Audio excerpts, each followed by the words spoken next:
नमस्कार बच्चों, सुमन हिंदी क्लास में आपका हार्दिक स्वागत है। आज मैं 18 जून 2018 यूपी कांस्टेबल हिंदी का प्रश्न पत्र लेकर आपके समक्ष उपस्थित हूँ, जिसमें कि 37 प्रश्न पूछे जाते हैं, लेकिन इसमें गद्यांश मैंने शामिल नहीं किया है। गद्यांश को हम अलग से देखेंगे। तो हम देखते हैं आज का प्रश्न पत्र। प्रश्न 1, अनिल अनल का सही अर्थ देने वाला शब्द युग्म है। ए वायु अग्नि, बी अग्नि वायु, सी हवा पानी, डी आग पानी। इसका विकल्प ए सही है, वायु अग्नि। अनिल का अर्थ होता है वायु और अनल का अर्थ होता है अग्नि। अगला प्रश्न, पराजय में उपसर्ग है।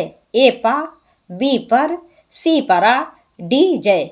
इसका विकल्प सी सही है, परा। यहाँ जय मूल शब्द है और इसमें परा उपसर्ग लगकर पराजय शब्द बना। अगला प्रश्न, लिखावट में प्रत्यय है। ए अट, बी वट, सी अवट, डी आवट। इसका विकल्प डी सही है, आवट। प्रत्यय क्या होते हैं? प्रत्यय वह शब्दांश हैं जो किसी शब्द के अंत में लगकर उसके अर्थ को परिवर्तित कर देते हैं, अर्थात एक नया शब्द बना देते हैं। ये कितने प्रकार के होते हैं? तो इनके दो भेद हैं, कृत प्रत्यय और तद्धित प्रत्यय। कृत प्रत्यय क्रिया के अंत में लगकर नया शब्द बनाते हैं, और तद्धित प्रत्यय क्या होते हैं? जो संज्ञा सर्वनाम विशेषण के अंत में लगकर नया शब्द बनाते हैं। लिखावट कौन सा प्रत्यय है? तो इसमें मूल शब्द है लिखना, अर्थात लिख धातु है और लिख प्लस ना बराबर लिखना। तो इस प्रकार से लिखना से लिखावट आवट प्रत्यय लगकर लिखावट शब्द बना है। तो इस प्रकार से कृत प्रत्यय है। अगला प्रश्न, महोत्सव का संधि विच्छेद है। ए महो प्लस उत्सव, बी महा प्लस उत्सव, सी मह प्लस उत्सव, डी माँ प्लस उत्सव। इसका विकल्प बी सही है, महा प्लस उत्सव। संधि क्या होती है? संधि पहले शब्द का अंतिम वर्ण और दूसरे शब्द का पहला वर्ण, इनके मेल से जो विकार होता है, परिवर्तन होता है, उसी को हम संधि कहते हैं। संधि के 3 भेद हैं, स्वर संधि, व्यंजन संधि और विसर्ग संधि। स्वर संधि में 2 स्वरों का मेल होता है। व्यंजन संधि में पहला वर्ण व्यंजन होता है और दूसरा स्वर या व्यंजन में से कुछ भी हो सकता है। विसर्ग संधि में पहला वर्ण विसर्ग होगा और दूसरा स्वर या व्यंजन में से कुछ भी हो सकता है। महोत्सव क्या है? ये स्वर संधि के 5 भेद होते हैं, दीर्घ स्वर संधि, गुण स्वर संधि, यड़ स्वर संधि, अयाज स्वर संधि, वृद्धि स्वर संधि। तो महोत्सव गुण स्वर संधि का उदाहरण है। यहाँ आ प्लस उ मिलकर ओ हो गया है। महा मतलब आ, उत्सव माने उ, तो आ प्लस उ बराबर ओ, महोत्सव। अब देखते हैं अगला प्रश्न, मैंने घर जाना था। वाक्य में अशुद्ध अंश है। इस विकल्प ए मैंने, बी घर, सी जाना, डी था। इसका विकल्प ए सही है, मैंने घर जाना है। यह वाक्य अशुद्ध है। शुद्ध वाक्य है मुझे घर जाना था। अगला प्रश्न, देशभक्ति में समास है।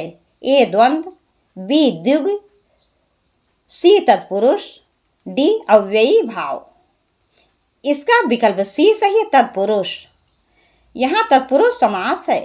तत्पुरुष समास में उत्तर पद प्रधान होता है और इसमें कर्म कारक से लेकर अधिकरण कारक तक की विभक्ति का लोप होता है। लेकिन जब हम इसका अर्थ स्पष्ट करते हैं, अर्थात समास का विग्रह करते हैं, तो वो विभक्ति चिन्ह उपस्थित हो जाते हैं। तो देशभक्ति इसमें संप्रदान तत्पुरुष समास है। जब हम इसका विग्रह करेंगे तो हो जाएगा देश के लिए भक्ति।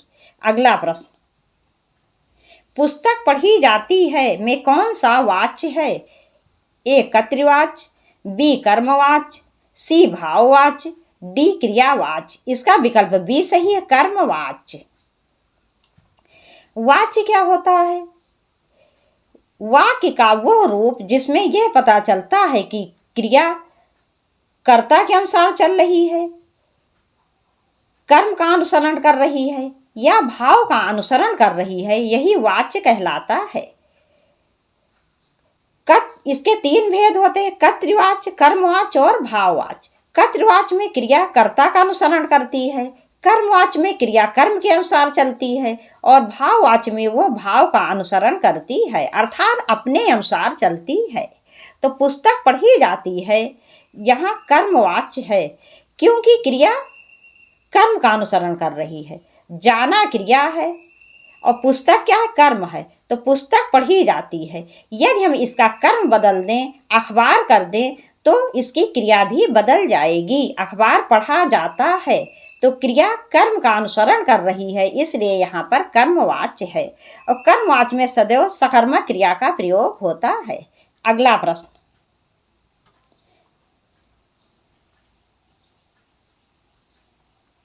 निम्नलिखित में से अव्यय है? ए प्राचीन, बी मोटा, सी गरीब, डी और। इसका विकल्प डी सही है। और अव्यय शब्द क्या होते हैं? अव्यय वह शब्द होते हैं जो लिंग, वचन, काल, कारक आदि के आधार पर किसी भी प्रकार से जिनका रूप परिवर्तित नहीं होता है, जिनका रूप नहीं बदलता है, वह अव्यय या अविकारी शब्द कहलाते हैं।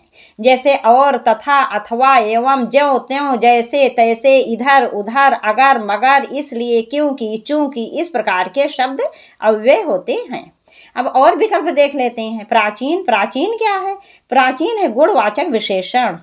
बी मोटा, मोटा भी गुणवाचक विशेषण है। गरीब, गरीब जातिवाचक संज्ञा है। गरीब बहुत सारे लोग होते हैं, इसलिए गरीब शब्द जो है ये जातिवाचक संज्ञा है। अगला प्रश्न, हिंदी में पूर्ण विराम का चिन्ह है? ए, ये तो बिल्कुल नहीं, ये तो विस्मयादिबोधक चिन्ह है। बी, ये अल्प विराम का चिन्ह है। सी, यह पूर्ण विराम का चिन्ह है। तो यही विकल्प सही है। पूर्ण विराम का प्रयोग कहाँ किया जाता है? जहां वाक्य समाप्त हो जाता है वहां पूर्ण विराम का प्रयोग होता है और यह हिंदी का निजी विराम चिन्ह है। डॉक्टर वासुदेवानंदन ने इस पूर्ण विराम के लिए कहा है, उनका कथन है, जहां पर वाक्य की गति अंतिम रूप ले ले, विचार के तार एकदम टूट जाएं, वहां पूर्ण विराम का प्रयोग किया जाता है। और विकल्प डी में क्या है? यह प्रश्नवाचक चिन्ह है। प्रश्नवाचक चिन्ह का प्रयोग वहां होता है जहां क्या, क्यों, कैसे आदि शब्द का प्रयोग होता है, या कहीं कहीं पर भी इन प्रश्नवाचक शब्दों का प्रयोग नहीं होता है, लेकिन वहां पर भी प्रश्नवाचक चिन्ह होता है।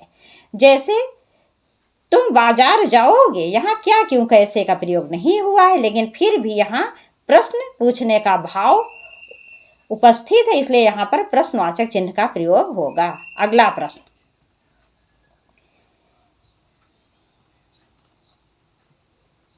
दूध का धुला होना मुहावरे का अर्थ है? ए, निर्दोष होना, बी, दोषी होना, सी, पाप करना, डी, चोरी करना। इसका विकल्प ए सही, निर्दोष होना।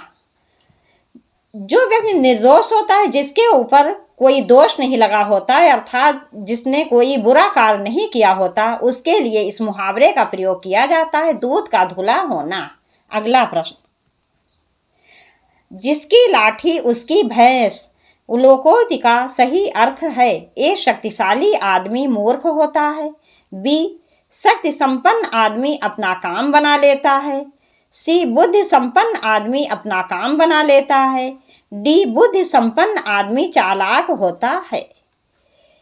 इसका विकल्प बी सही है, शक्ति संपन्न आदमी अपना काम बना लेता है। कहने का अर्थ ये है कि जिसके पास शक्ति होती है उसके सारे काम बहुत ही आसानी से हो जाते हैं। तो इसका विकल्प बी सही है।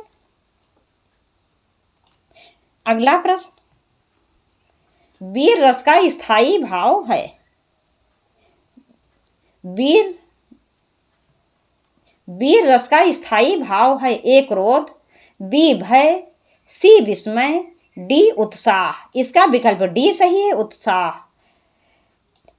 जब कोई देशभक्ति की बात होती है, देश प्रेम की जैसे कोई बात होती है, या इस प्रकार से कोई भी बात होती है, जैसे हमारे बड़े बड़े यशस्वी महापुरुष हुए हैं, तो वहाँ पर उत्साह नामक स्थायी भाव वीर रस में परिणत हो जाता है, तो वहाँ वीर रस होता है।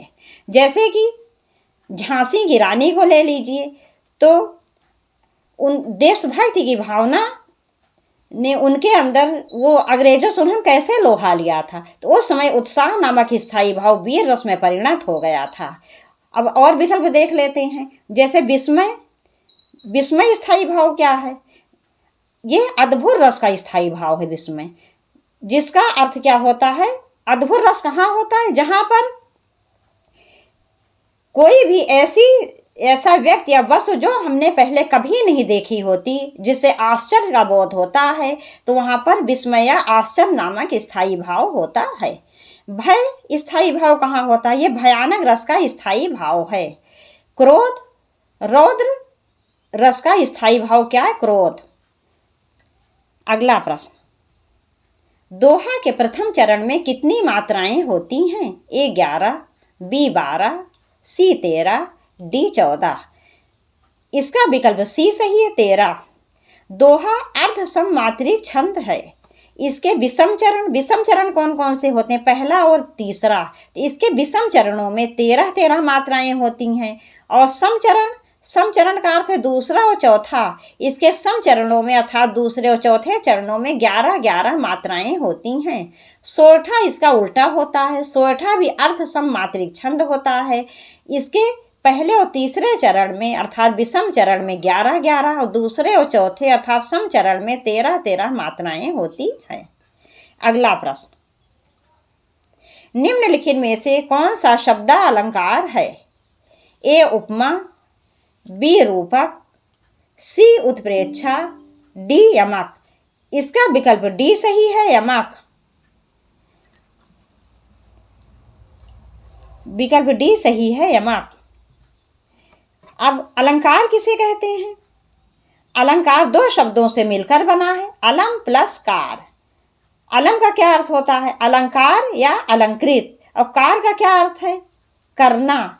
तो जो अलंकृत करे, सुशोभित करे, उसे वो अलंकार कहलाता है। कहने का अर्थ ये है कि काव्य में चमत्कार उत्पन्न करने वाले तत्व अलंकार कहलाते हैं।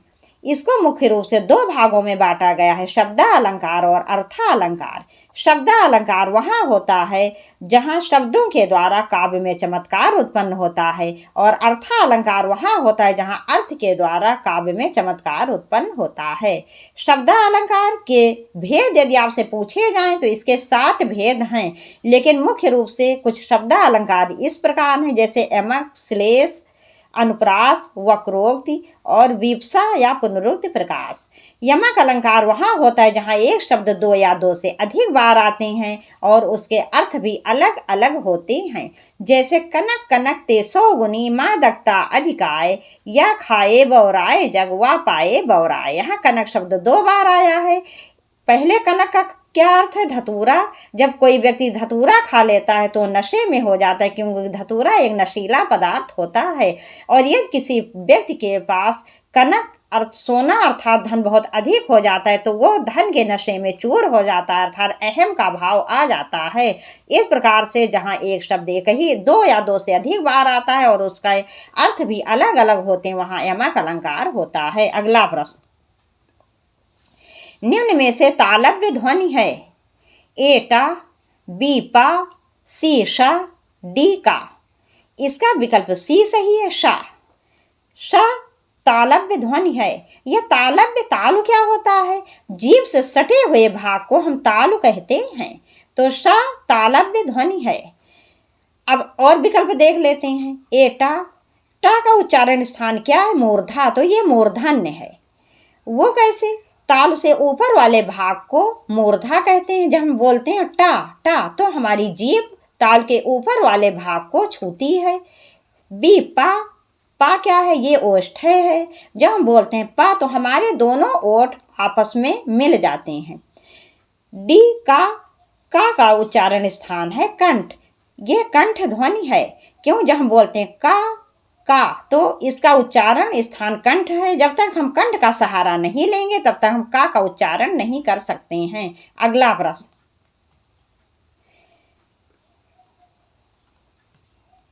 निम्न में से कौन सा वर्ण अघोष है? ए का, बी गा, सी घा, डी जा। इसका विकल्प ए सही है का। इसका विकल्प ए सही है का। अघोष क्या होते हैं? जैसे स्पर्श व्यंजन कितने होते हैं? 25, और इनको 5 वर्गों में बांटा गया है।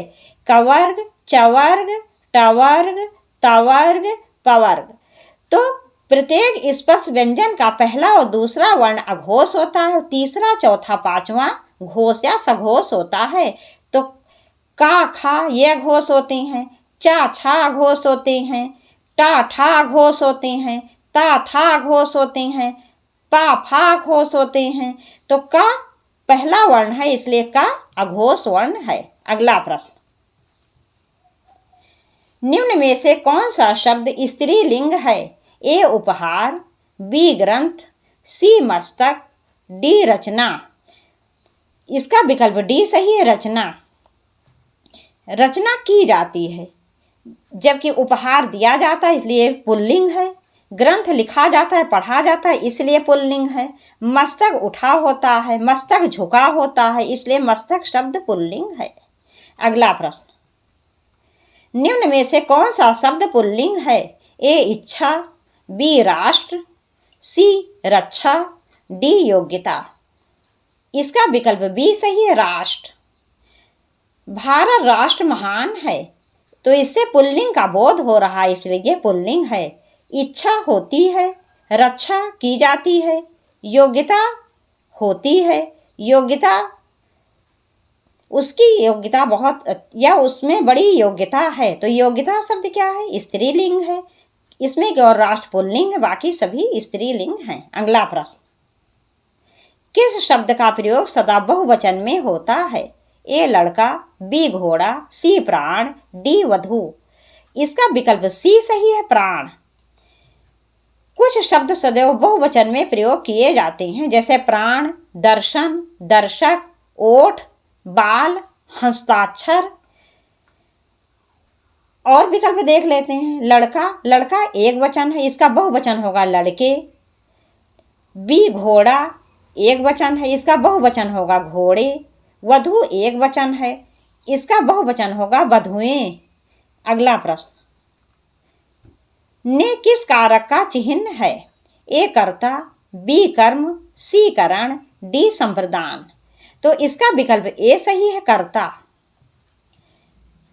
कर्म कारक का चिन्ह है को, करण कारक का चिन्ह से या के द्वारा, संप्रदान कारक का चिन्ह है के लिए या को। अब आप सोच रहे होंगे अभी तो मैम ने बताया था कि को कर्म कारक का चिन्ह है, तो संप्रदान कारक का चिन्ह को कैसे हो सकता है?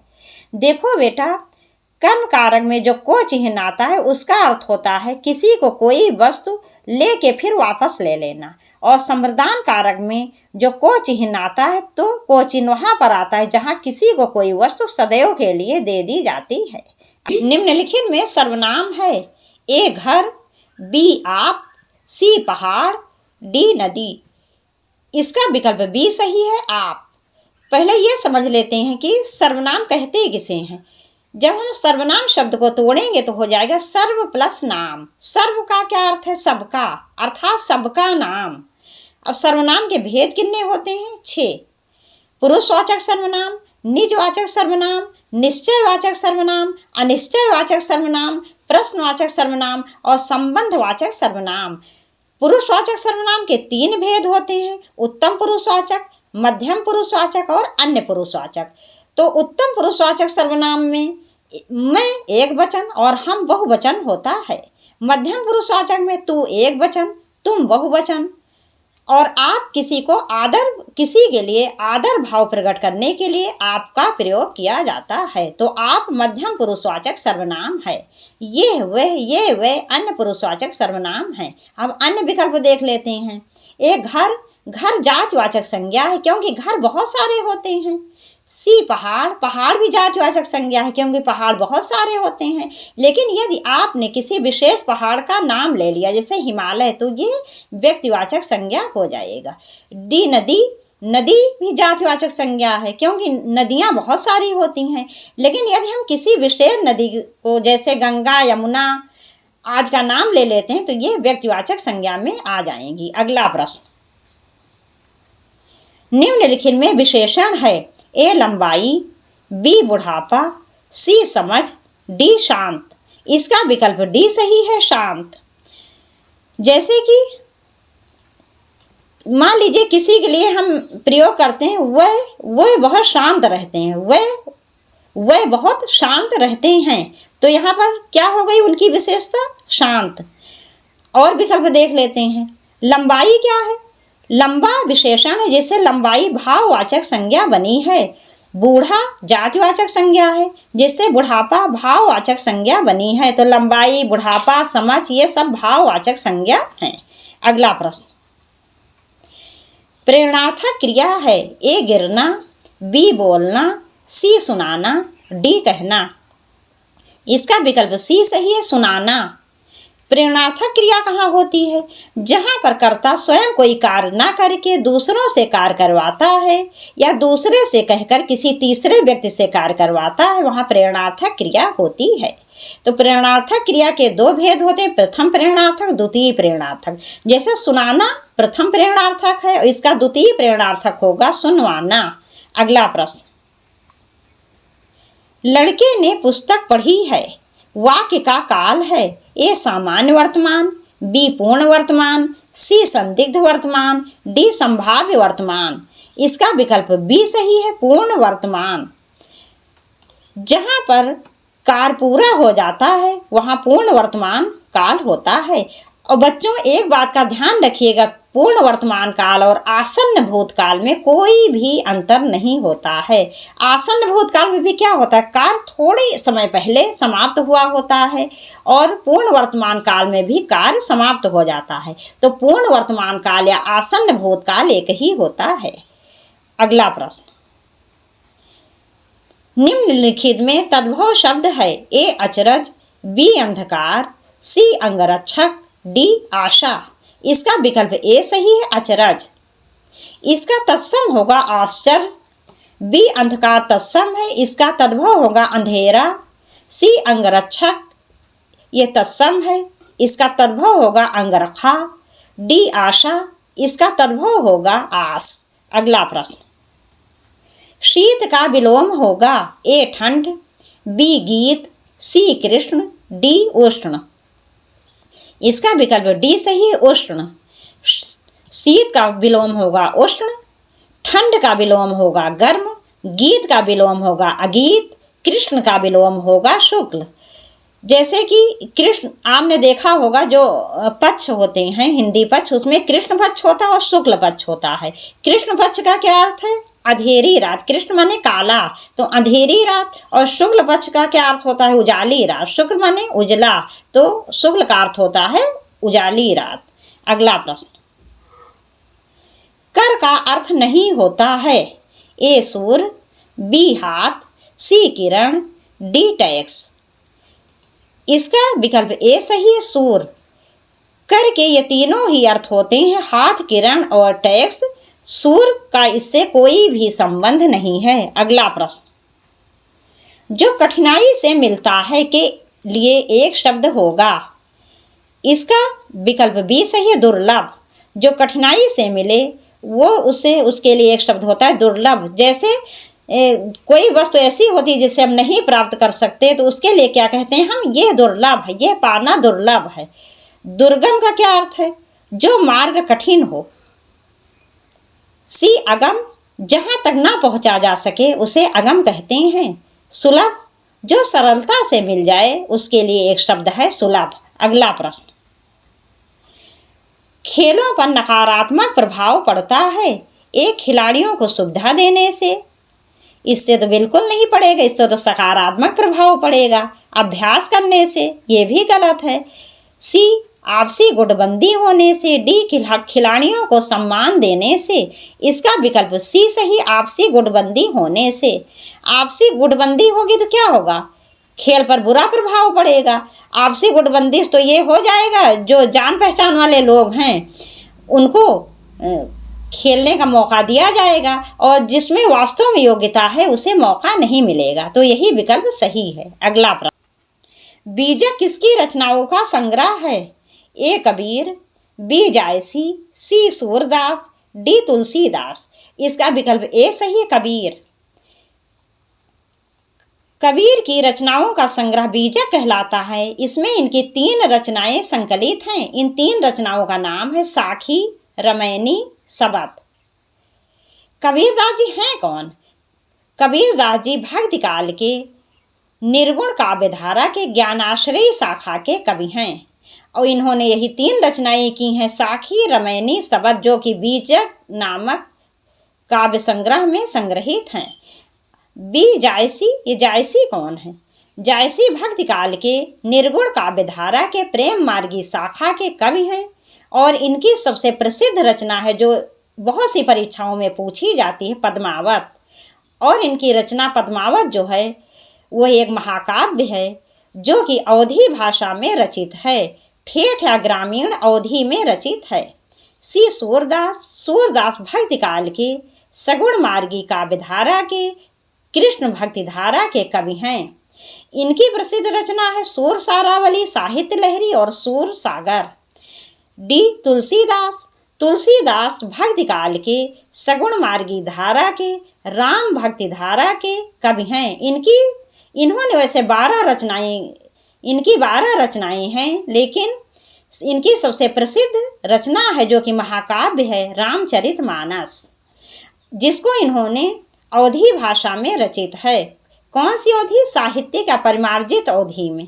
तो इनका रामचरितमानस जो है वो एक महाकाव्य है जो कि परिमार्जित या परिष्कृत अवधि में रचित है। अगला प्रश्न, अंधेर नगरी नाटक के रचयिता हैं? ए जयशंकर प्रसाद, बी मोहन राकेश, सी भारतेंदु हरिश्चंद्र, डी भीष्म साहनी। इसका विकल्प सी सही है, भारतेंदु हरिश्चंद्र। अंधेर नगरी भारतेंदु हरिश्चंद्र जी द्वारा रचित नाटक है। इन्होंने कुल 17 नाटक रचे हैं। इनके नाटकों की संख्या कितनी है? 17, जिसमें से 8 अनुदित और 9 मौलिक नाटक हैं। अगला प्रश्न, कामायनी के रचनाकार हैं? ए जयशंकर प्रसाद, बी सुमित्रा नंदन पंत, सी सूर्यकांत त्रिपाठी निराला, डी महादेवी वर्मा। इसका विकल्प ए सही है, जयशंकर प्रसाद। कामायनी जयशंकर प्रसाद द्वारा रचित खड़ी बोली का सर्वश्रेष्ठ महाकाव्य है, जिसमें 15 सर्ग हैं। पहले सर्ग का नाम है चिंता और अंतिम सर्ग का नाम है आनंद। बच्चों, एक बात का ध्यान रखना कि मैंने खड़ी बोली का सर्वश्रेष्ठ महाकाव्य कहा है, सर्वप्रथम नहीं कहा है। खड़ी बोली का सर्वप्रथम महाकाव्य है प्रियप्रवास, जो अयोध्या सिंह उपाध्याय हरिऔध द्वारा रचित है। अगला प्रश्न, गोदान किसका उपन्यास है? ए यशपाल, बी प्रेमचंद, सी भीष्म साहिनी, डी अमरकांत। इसका विकल्प बी सही है, प्रेमचंद। गोदान प्रेमचंद का सर्वश्रेष्ठ उपन्यास है। प्रेमचंद ने बहुत से उपन्यासों की रचना की, जैसे गबन, गोदान, कायाकल्प, निर्मला, रंगभूमि, कर्मभूमि, सेवा सदन आदि। और इनका सबसे पहला उपन्यास कौन सा है? सेवा सदन, जो कि 1918 में रचा गया। यही उपन्यास इन्होंने पहले उर्दू में लिखा था, जिसका नाम था बाजारे हुस्न, और बाजारे हुस्न को जब इन्होंने हिंदी में अनुवाद किया तो ये सेवा सदन कहलाया, जिसकी रचना की थी इन्होंने 1918 में। और गोदान इनका अंतिम उपन्यास है, इसकी रचना इन्होंने 1936 में की थी। और ये भी प्रश्न बहुत पूछा जाता है, प्रेमचंद जी का अधूरा उपन्यास कौन सा है? तो इनका अधूरा उपन्यास है मंगलसूत्र। अब बच्चों, यहीं पर ये वीडियो समाप्त कर रहे हैं। आपसे जल्दी ही मिलेंगे बहुत अच्छे अच्छे प्रश्नों के साथ। तो यदि आपने चैनल को सब्सक्राइब ना किया हो तो प्लीज़ सब्सक्राइब कर दीजिएगा, लाइक ज़रूर करिएगा और शेयर करना बिल्कुल मत भूलना। नमस्कार।